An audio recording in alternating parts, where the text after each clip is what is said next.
الرحیم لبیک لبیک لبیک یا رسول اللہ صلی اللہ علیہ وسلم، تاجدار ختم نبوت، زندہ باد زندہ باد زندہ باد۔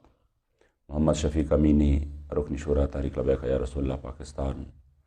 و سربراہ مذاکراتی کمیٹی تحریک لبیک یا رسول اللہ پاکستان، مخاطبوں۔ ناظرین کرام، اس وقت پوری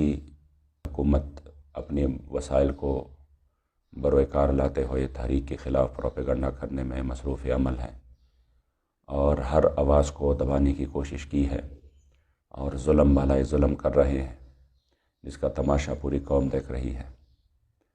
وفاقی وزراء، جس میں شیخ رشید و نور الحق قادری شامل تھے، انہوں نے ایک پریس کانفرنس میں، جو کہ صرف جھوٹ اور الزامات لگائیں، ساری کی ساری پریس کانفرنس ہے وہ جھوٹ کا پلندہ ہے، اور یوں محسوس ہوتا ہے کہ ان کو بہت بڑا ٹاسک دیا گیا ہے کہ کسی بھی صورت آپ اس عظیم تحریک کو، جو خالصتاً پاکستان میں نظام مصطفیٰ صلی اللہ علیہ وآلہ وسلم کے لیے میدان میں تھی، اس کو بدنام کرنا ہے، چاہے اس کے لیے آپ کو جس حد سے بھی جانا، آگے گزر جانا پڑے۔ یوں محسوس ہوتا ہے جیسے یہ لوگ محب وطن ہیں اور ہم اس وطن کے دشمن ہیں۔ یوں محسوس ہوتا ہے جیسے یہ لوگ عوام کے انتہائی، عوام کے ساتھ مخلص ہے اور عوام کے دکھ درد میں شریک ہے، اور ہم جو ہے وہ عوام کے دشمن ہیں۔ ناظرین کرام، بات یہ ہے کہ ہمارے ساتھ ایک معاہدہ ہوا جس کو معاہدہ فیض آباد کا نام دیا گیا۔ اس معاہدہ فیض آباد میں ہمارے ساتھ انہی لوگوں نے، اور ان کی جو ادارے ہیں ہمارے، اس کی سربراہان بیٹھے تھے، اور انہوں نے ہمارے ساتھ ایک معاہدہ طے ہوا، جس میں اسی وقت بریگیڈیئر ریٹائر اعجاز شاہ تھے کہ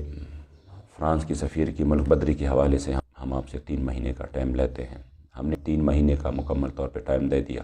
اس کے بعد جب 3 مہینے تقریباً وہ مکمل ہونے کو تھے، تو ہمارے امیر محترم نے ان کو وہ وعدہ یاد دلایا بابا جی کے چیلم پر۔ تب انہوں نے دوبارہ سے ہمارے ساتھ رابطہ کیا۔ پہلے تو کہا کہ ہم اس معاہدے پر شرمندہ ہیں، آپ پیچھے چلے جائیں، اور پیچھے ہٹنے کی صورت میں ہم آپ کو اتنے آفر دے رہے ہیں، جن میں پیسے بھی تھے، جن میں سینٹ بھی تھا، جس میں آئندہ کے لیے ہمارے ساتھ اتحاد کی باتیں بھی ہو رہی تھی۔ لیکن ہم نے کہا کہ نہیں، ہمارے تو ان چیزوں سے کوئی واسطہ ہی نہیں ہے، ہم وہ ہمارا مقصد ہی نہیں ہے۔ جو مقصد ہے اس پر بات کرے جو آپ لوگوں نے وعدہ کیا ہے۔ پھر کہا کہ چلو ہمیں 2 مہینے اور دے دیں، جس میں خود وفاقی وزیر نور الحق قادری، شیخ رشید، راجہ بشارت اور ایجنسیوں کے ہمارے اداروں کے سربراہان موجود تھے۔ تب ہم نے ان پر اعتماد کر کے ان کو ٹائم مزید دے دیا۔ اب جب ٹائم یہ بھی مکمل ہونے والا تھا اور انہوں نے کچھ نہیں کیا، تو ہمارے سامنے ایک عام قرارداد کی متن پیش کر کے کہا، جو کہ ایک مذمتی قرارداد تھا، کہ آپ اس پر عمل کریں تو ٹھیک ہے، اور یہ ہم پیش کر دیتے ہیں۔ ہم نے کہا ہم سے جو معاہدہ ہوا ہے، معاہدے کی بات کریں، اس میں تو معاہدے کی کوئی بات ہی نہیں ہے۔ یہ تو 5 مہینے پہلے بھی آپ مان رہے تھے کہ نہیں، آپ سفیر کی بات چھوڑ دو، ہم جو ہے نا ایک مذمتی قرارداد لے آتے ہیں۔ بہرحال وہ تو اپنی جگہ ایک داستان ہے کہ میں 2-3 کلپ پہلے بھی وہ مکمل طور پہ بیان کر چکا ہوں۔ اب جو شیخ رشید نے اس پریس کانفرنس میں بات کی ہے کہ یہ کسی بھی صورت میں فیض آباد آنے پر بضد تھے، 3 مرتبہ آ چکے تھے، اور 4تھی مرتبہ یہ آنے پر بضد تھے، لعنت اللہ علی الکاذبین۔ یہ شخص کتنا بڑا جھوٹا ہے اور کس ڈٹائی سے یہ جھوٹ بول رہے ہیں۔ یہ اندر جب میرے ساتھ ان کی مذاکرات ہو رہے تھے، تو یہ چیخ رہا تھا اور چیخ کر کہہ رہا تھا کہ میں جو ہے اگر کسی چیز پر دستخط کر دوں تو پھر میں اپنی وزارت بھی اس کے لیے قربان کر سکتا ہوں، اور میں ختم نبوت کا بہت بڑا سپاہی ہوں، میں نے بہت بڑی جیل کاٹی ہے۔ ہم نے کہا اللہ کریم اس کا آپ کو اجر دے، آپ یہ کام بھی کریں تو انشاءاللہ تعالیٰ آپ ہمارے سروں کے تاج ہے۔ تو انہوں نے کہا نہیں، ایک وزارت تو کیا، میں پوری وزارت کو ٹکرا سکتا ہوں، لیکن اس پر کوئی کمپرومائز نہیں ہے، جب میں سائن کروں گا تو پھر میں اس کے پاس رکھوں گا۔ تو اسی وقت تو یہ چیخ کر یہ کہہ رہے تھے، اور آپ کہہ رہے تھے کہ نہ ملک قربان ہو سکتا ہے اور نہ ان کی وزارت قربان ہو سکتی ہے۔ حالانکہ ہماری جو ایمانی غیرت ہے وہ یہ ہے کہ ناموس رسالت پر ایک ملک تو کیا، پوری دنیا اور ما فیہا قربان ہو سکتا ہے، لیکن ناموس رسالت پر کوئی دوسری بات نہیں ہو سکتی۔ لیکن افسوس کی بات یہ ہے کہ انہوں نے وہ معاہدے کا ذکر ہی نہیں کیا، نہ وہ معاہدہ جو انہوں نے سائن کیے تھے کہ ہم اسی معاہدے کو تکمیل تک پہنچائیں گے، اسی پر بات ہی نہیں کی۔ بات کبھی ایک کر رہے کبھی دوسری کر رہے ہیں، اور ساتھ میں پھر کہہ رہے کہ ہمارے 580 ہمارے پولیس والے زخمی ہیں، ہمارے شہداء ہیں، میں ان کے پاس جاؤں گا، ان کا ہمیں بھی دکھ ہے۔ اور میں یہ بھی یقین سے کہہ سکتا ہوں کہ اس میں جو اکثریت زخمی ہیں یہ آپ ہی کے لوگوں نے زخمی کی ہیں، جو کہ سول کپڑوں میں آئے تھے اور وہ صرف انتشار کے لیے آئے تھے، کیونکہ تحریک کا یہی مقصد ہی نہیں ہے، تحریک کا یہی پیغام ہی نہیں ہے، تحریک کا یہ چیز جو ہے نا، تحریک کے خون میں شامل نہیں ہے کہ وہ اپنے لوگوں کو نقصان پہنچائے۔ ہمیشہ سے ایسے ہی ہوتا رہا۔ پچھلے دھرنے میں بھی ہم نے شہریار افریدی کے سامنے ہم نے یہ رکھا، اور انہوں نے باقاعدہ اسمبلی کے فلور پہ کہا کہ جنہوں نے توڑ پھوڑ کی تھی شیخو پورہ وغیرہ میں، وہ تحریک کے لوگ نہیں تھے، وہ دوسرے پارٹیوں کے لوگ تھے، اور ہم نے ان کو پھر نادرا کے ذریعے ان کے جو ہے نا وہ تمام کے تمام اس کی تحقیقات کی ہے۔ تو اب بھی ہم کہہ رہے ہیں، جو اکا دکا واقعات ہوئے ہیں اس طرح کہ جب آپ ہمارے اوپر، ہمارے کارکنوں پر گولیاں برسا رہے تھے، تو ظاہری بات ہے پھر اس عمل کا تو رد عمل ہوتا ہے، لیکن صرف اور صرف یہ ہے کہ اس طرح ان کا ذکر کرنا، وہ بھی ہمارے پولیس والے ہیں، ہمارے بھائی ہیں، ہم اس کی دکھ میں درد میں شریک ہیں، لیکن کیا آپ صرف ان پولیس والوں کے وزیر ہیں؟ یہ جو قوم کے بچوں کو آپ نے، ہزاروں بچوں کو آپ نے معذور کیا اور ان کی ٹانگیں توڑوائی، ان کی آنکھیں نکالیں، اور ان کو بچوں کو، چھوٹے چھوٹے بچوں کو آپ نے ربڑ کی گولیاں قریب سے ماری، جن سے وہ شہید ہو گئے، جو آپ نے سیدھی گولیاں ماری بزرگوں پر، جس میں 80 سالہ بزرگ شامل، جس میں نوجوان لوگ شامل، ان کا تو آپ نے ذکر بھی نہیں کیا۔ کم از کم اس کا بھی میڈیا میں ذکر کرتے کہ ہم نے جو اتنا بڑا ظلم کیا ایک ایسے بندوں پر جو کہ خالصتاً دینی اور شرعی مسئلے کے لیے میدان میں تھے۔ چلو جیسا بھی ہے، انشاءاللہ تعالیٰ وقت آنے والا ہے، قوم کے سامنے سب کچھ واضح ہو جائے گا۔ اس کے بعد جو نور الحق قادری ہے وہ کہہ رہا ہے کہ میں گزشتہ 2 سال سے ان کے ساتھ انگیج رہا، تو میں کچھ گزشتہ 2 سال کی سٹوری بھی تھوڑی سی قوم کے سامنے لاؤں کہ پچھلی مرتبہ جب آسیہ ملونہ کے حوالے سے پوری قوم روڈوں پر تھی، تو آپ بھی آئے اور آپ نے کہا کہ میں اس میں جو ہے نا وہ درمیان میں ہوتا ہوں اور آپ لوگ اس دھرنے کو ختم کریں۔ پھر اس کے بعد میں نے آپ سے اسلام آباد میں ملاقات کی، میرے ساتھ 2 اور اراکین شورا بھی تھے، اور اس میں ہماری ملاقات شہریار افریدی سے ہوئی۔ ہمیں محسوس ہوا کہ آپ لوگ وعدے کی پاسداری نہیں کر رہے، جو ہمارے ساتھ آپ نے آسیہ ملونہ کے حوالے سے وعدہ کیا تھا۔ تو اسی میں آپ نے ہمیں شہریار افریدی سے ملایا، وہ بھی سامنے تھا، میں بالکل آپ کے ساتھ ہی بیٹھا ہوا تھا۔ شہریار افریدی آپ کے سامنے بار بار ہاتھ زمین پہ لگا کر کہہ رہا تھا کہ میں نے جان اللہ کو دینی ہے، اور آسیہ ملونہ جائے گی تو ہماری لاشوں کے اوپر سے گزر کر جائے گی،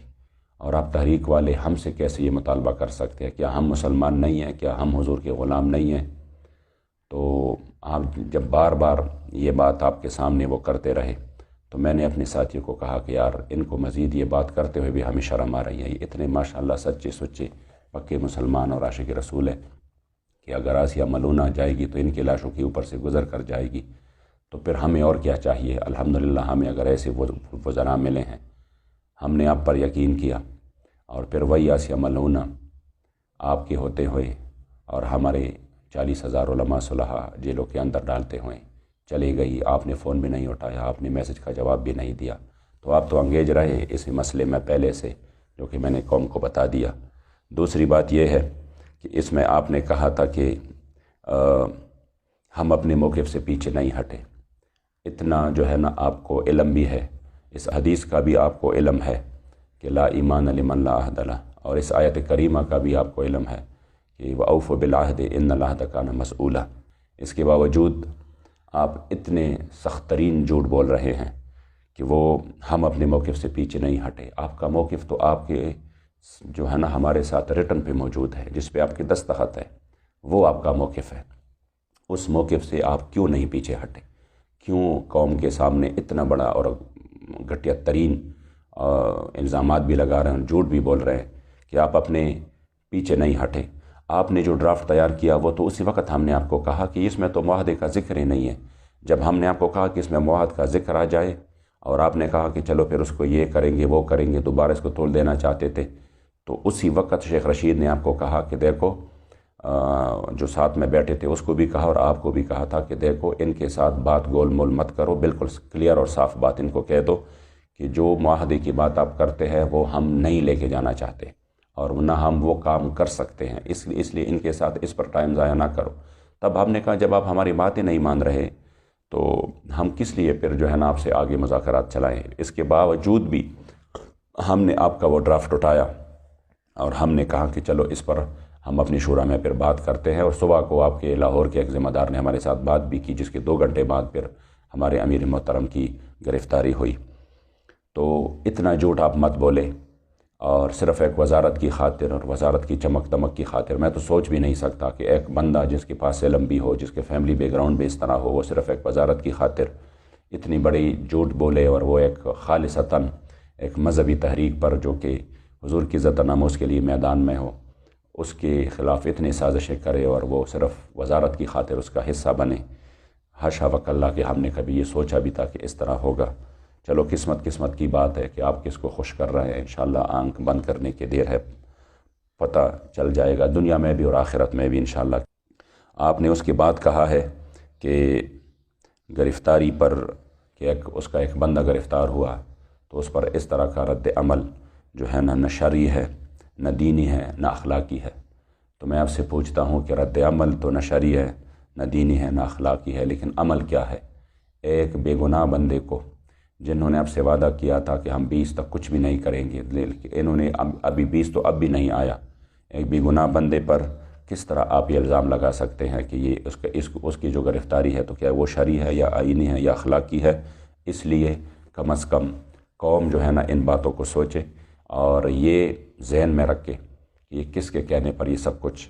یہ کر رہے ہیں اور کس کو خوش کرنے کے لیے یہ سب کچھ کیا جا رہا ہے۔ انشاءاللہ تعالی ہم اللہ و رسول کے سامنے سرخرو ہے، اور اس مسئلے میں قوم کے سامنے بھی سرخرو ہے۔ ہم نے شہداء دیے،